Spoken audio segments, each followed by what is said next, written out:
so da zuciyarsa zai yanke hukunci. Wanda ke son ka kaso shi zuciya ba shi masauki. Na amince a zuciya tana yanke hukunci. Kai na zaba a cikin maza a rai zan wa masauki.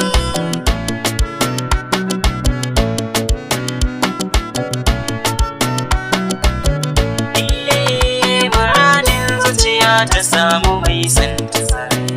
Ki bani in ba ki so mu damke shi kwarai. Domin wata ran za mu yi aure inda fari. Ki ganni in ki san mu zai canza salo.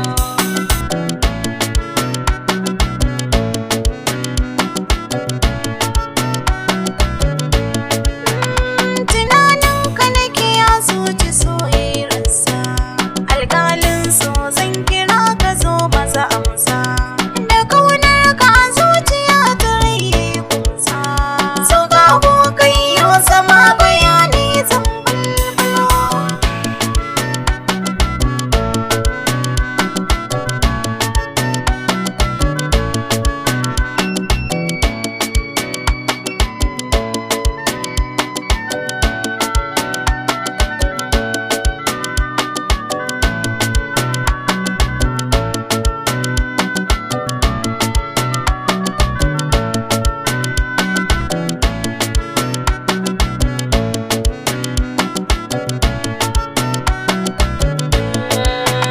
Muradin zuciya a so a bata kalamai. Barin zance ya fi kyau a yi su muhimmai. Ka fifita masoyi zuci ba shi makamai. Ki bani ruwan so in sha a so in canjo salo.